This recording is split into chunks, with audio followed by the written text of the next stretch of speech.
The Rams offense could look a little different with the return of this dynamic weapon. That's coming up next on Locked On Rams.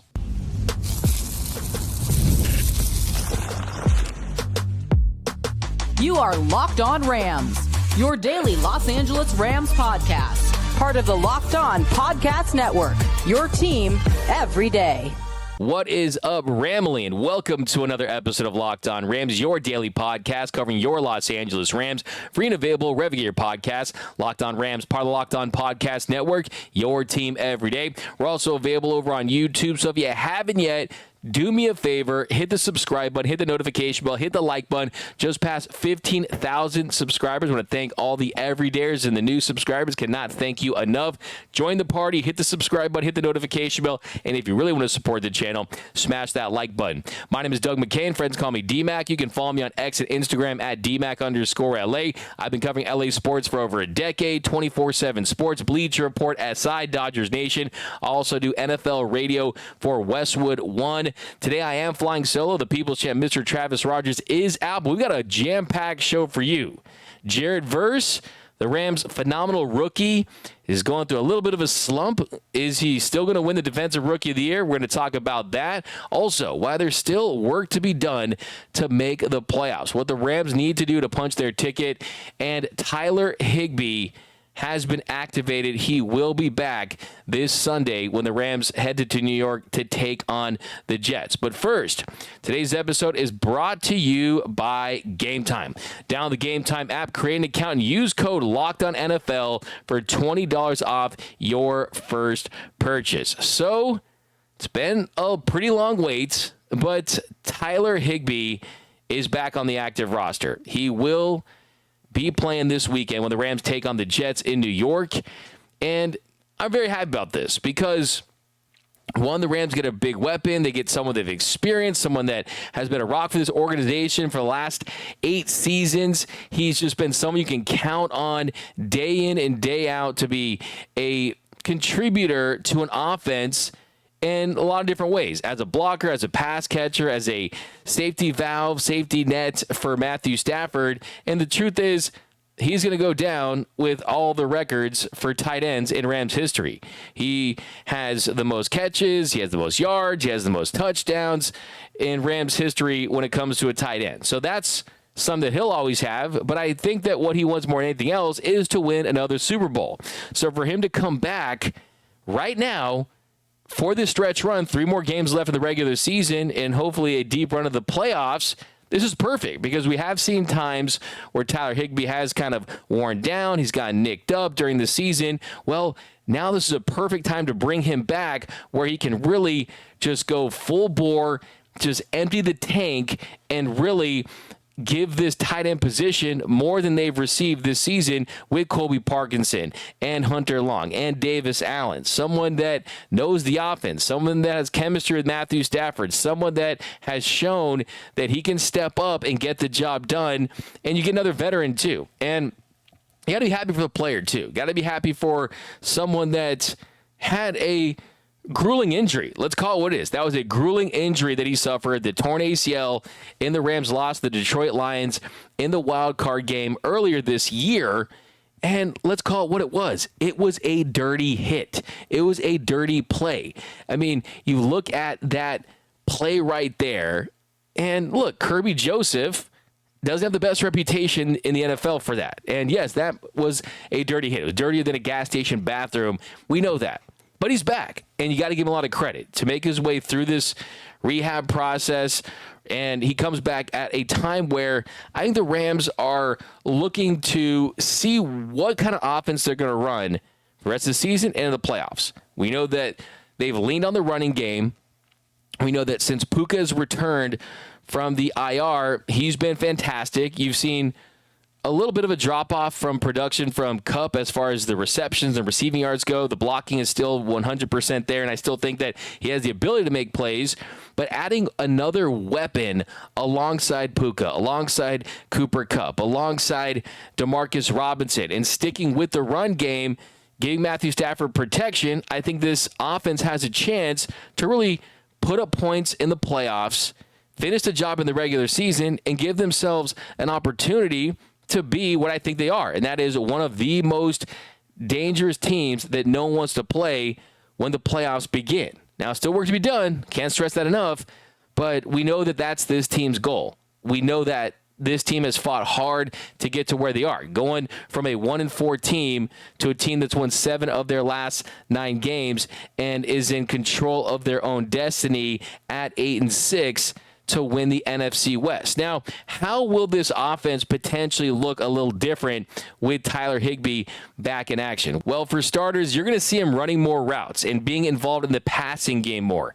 Colby Parkinson this season has run a route on 53.3% of the Rams' dropbacks this season. So during passing plays where Matthew Stafford is dropping back to pass, Colby Parkinson has ran a route 53.3% of the time. That's 28th of all tight ends. So towards the bottom for tight ends. Last season, Tyler Higbee, even though he was having a down year by his standards, he ran a route on 73.6% of the dropbacks last season. So he was more involved as a threat, as someone who was looking to get involved in the passing game. And that's because the Rams trust him more. That's because he can get open easier. It's because he's just a better pass-catching tight end than Colby Parkinson. I mean, you look at other metrics as far as the target share, as far as the targets per route, those are also in favor of Tyler Higbee as far as his involvement. He ended up having a target share of 12.9% compared to what Colby Parkinson has put up this year, which is less than 10%. So all these numbers will tell you that the Rams like Tyler Higbee as someone that they can push the ball towards than a Colby Parkinson. You just look at the overall production. Look, Parkinson signed a $22.5 million deal. They were hoping to unlock some of that potential as a red zone threat, and he did have a much better game. He had that big first down catch late to really seal that one against the 49ers on Thursday Night Football. But look, just the overall production hasn't been where this team had hoped. He has 29 catches for 288 yards through 15 weeks this season. You look at Tyler Higbee last year, and through 15 games, he had 495 yards receiving, couple touchdowns. And yes, that was a down year for Higbee, but I can just tell you, look, the coaching staff, Matthew Stafford, everyone's excited to have Higbee back. He does feel like he is a little bit of a missing last piece of this offense. I mean, every offense can use as many weapons as possible, but having a trusted tight end back, someone that knows what it takes to win a Super Bowl, I think is going to prove massive. And look, a lot of people throughout the years have always wondered, why don't you see more tight end use? Why don't you see more 12 personnel from Sean McVay? I mean, I think it's case by case. I think it's personnel driven. I mean, when McVay was with the Washington team now known as the Commanders, you had Vernon Davis, you had Jordan Reed, you had better, more athletic, dynamic tight ends, and he used them. Higbee, no knock on him, he's not one of those guys, but he can provide production in this offense, and they know that he's a tight end that can affect the game, and that's kind of the big thing. Can Colby Parkinson affect the game?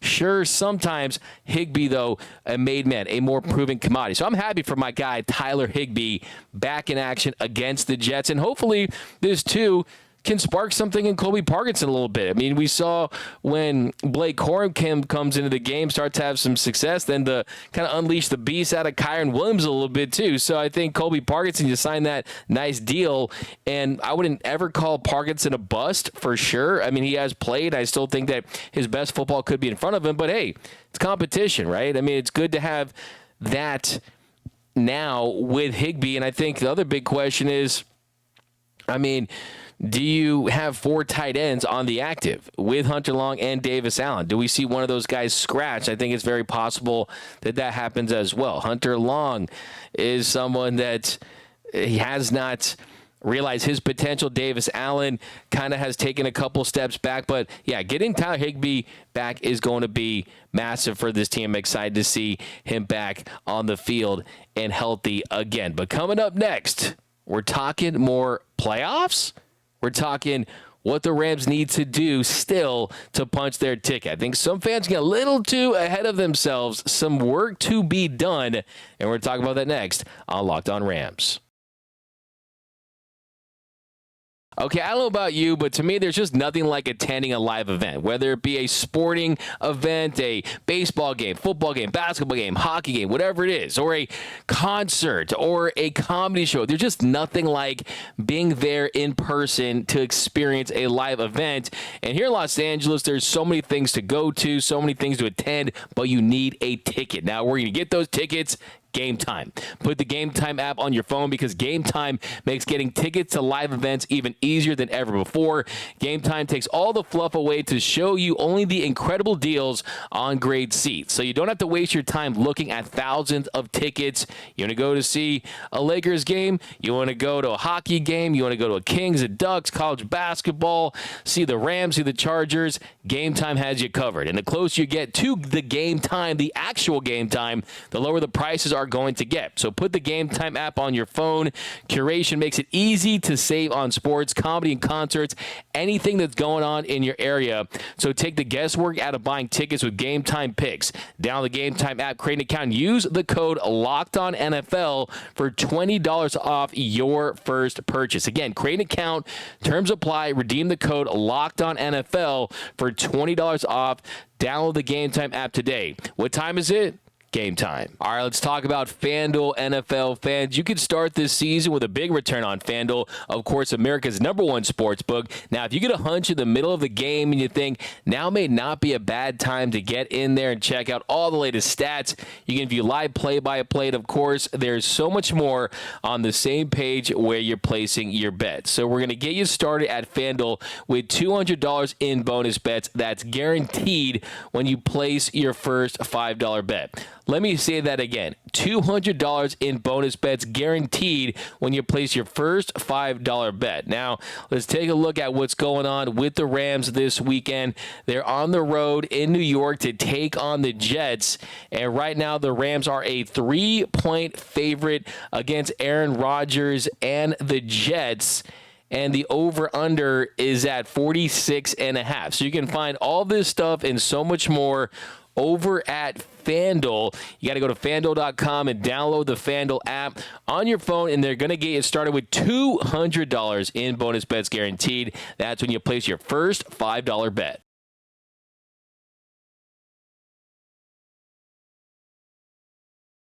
And we are off and running here on Locked On Rams. Thank you for making Locked On Rams your first listen every single weekday. Free and available wherever you get your podcast. Locked On Rams, part of the Locked On Podcast Network, your team every day. We're also available over on YouTube. So like I said, hit the subscribe button, hit the notification bell, hit the like button. Also, a extra special shout out to all of our area listeners out there, watching and listening to every single episode of Locked On Rams, Monday through Friday, sometimes on the weekends. Can't tell you how much I appreciate all you guys watching and listening to every single episode. And you guys, if you haven't joined the Everyday Listeners Club too, join it, because then you won't miss a thing about your Los Angeles Rams. But here in our second segment, we're talking more about the Rams playoff push. And yes, the Rams have a 50% chance, that's a coin flip, of making the playoffs. And after a 1-4 start, you already have to kind of view that as a success. But we know the expectations that you have. We know the expectations that this team has. This is a city of champions, right? You don't hang banners for playoff appearances. It's about chasing that Lombardi trophy. But before you do that, you have to officially punch your ticket. And if you look at the playoff scenarios right now for the Rams, it's pretty much as simple as this.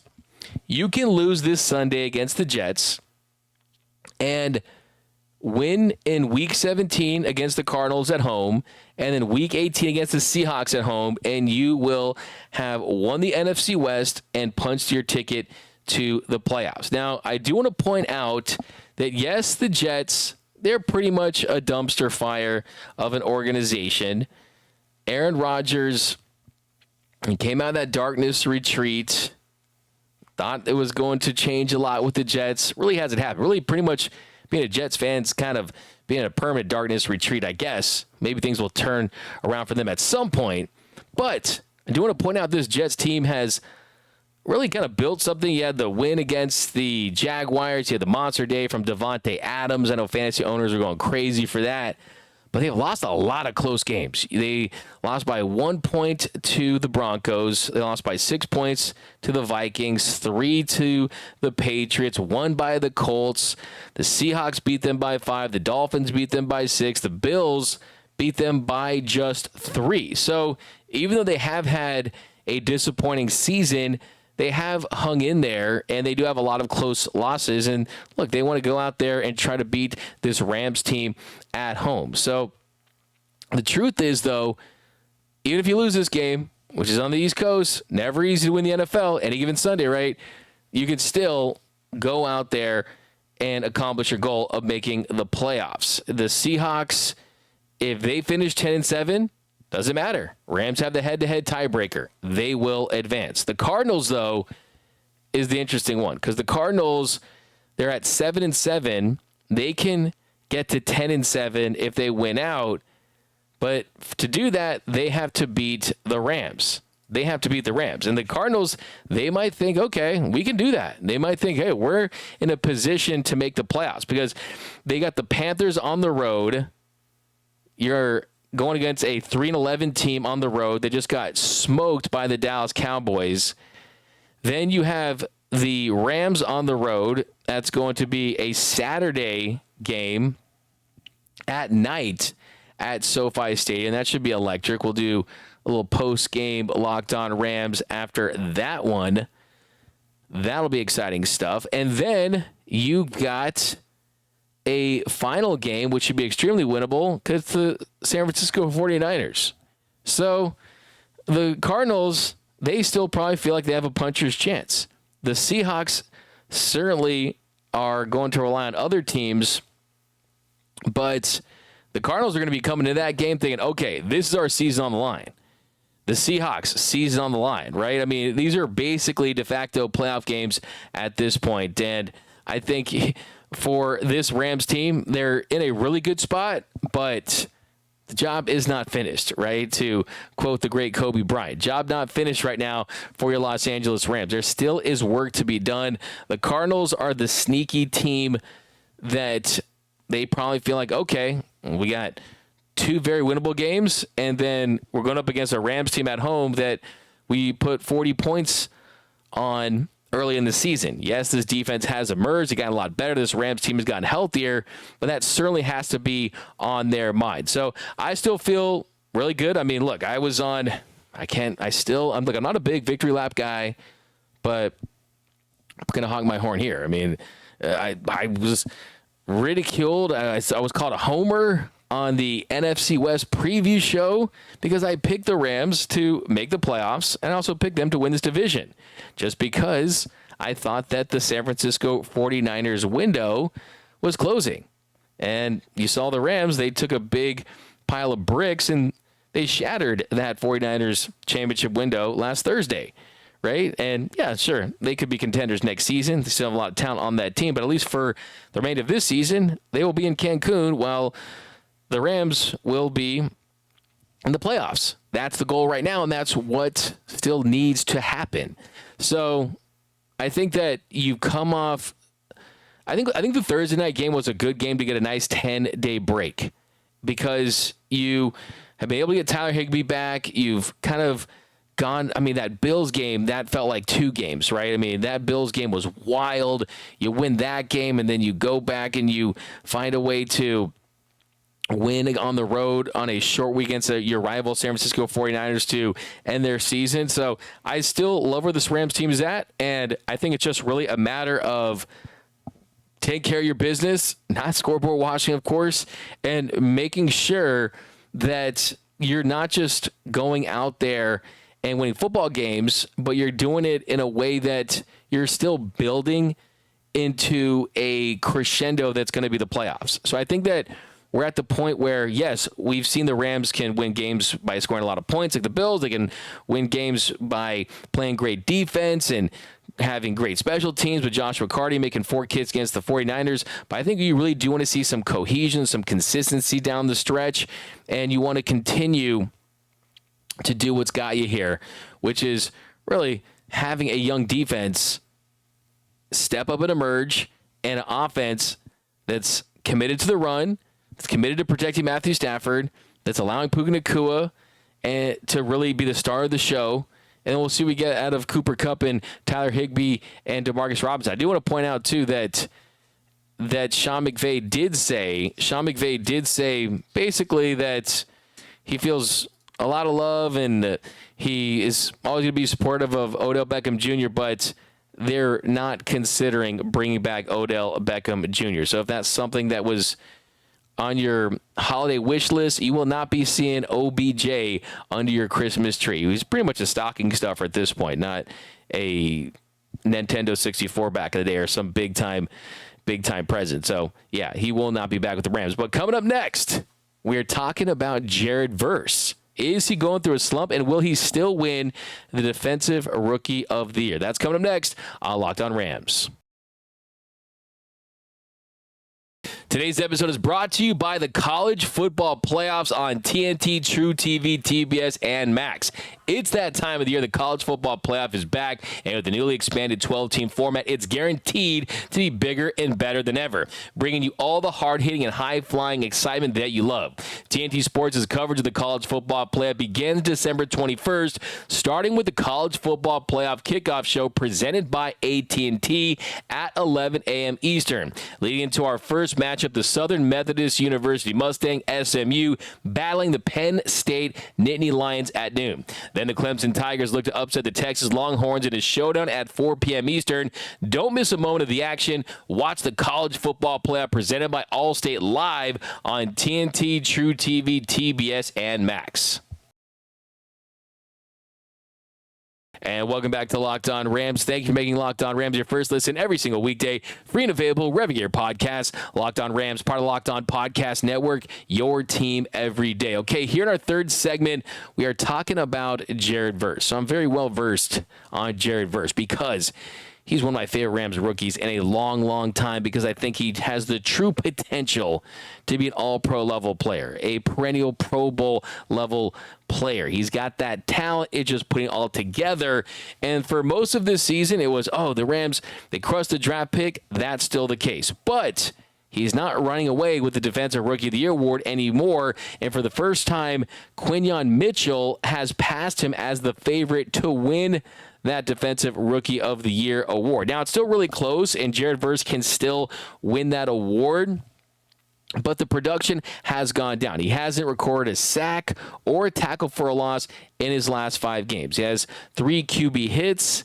All of those came against the Saints. And you look at the pressures. They've gone down as well. Last 5 games, 5 pressures.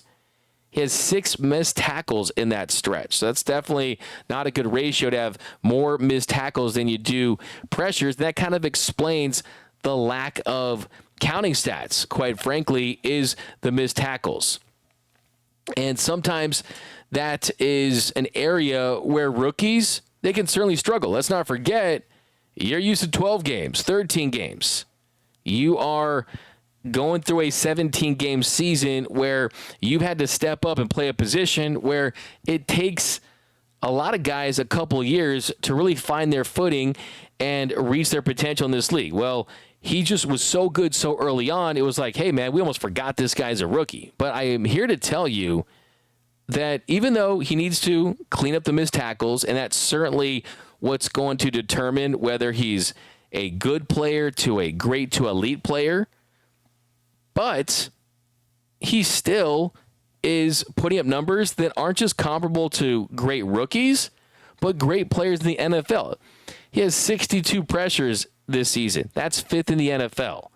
I mean, look at the guys in front of him. Chase Young, Hendrickson, Hunter, Myles Garrett, those types. He has a 16.9% pressure rate. That's better than Max Crosby. That's better than Chase Young. That's better than Will Anderson and Nick Bosa. I mean, if you look at his get-off time, still elite. So I still think that when you look at the underlying metrics, he has all the ingredients of being a great player in this league for a long time. And I don't care what anyone says. Look, that's an award that Kobe Turner, I think, should have won last season over Will Anderson.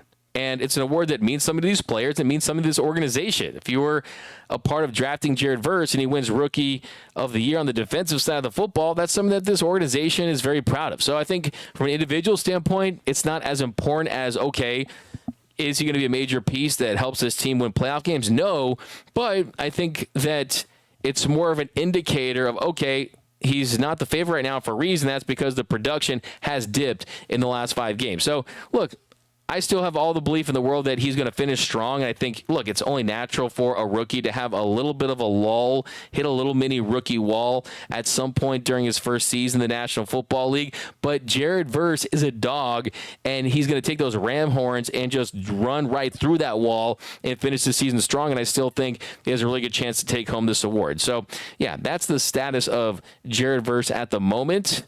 Not the favorite, but I still think it's a really good chance to win this award. But that's going to do it for this episode of Locked On Rams. My name is Doug McCain. You can follow me on X and Instagram at DMAC_LA. And until next time, whose house? It's Locked On Rams house.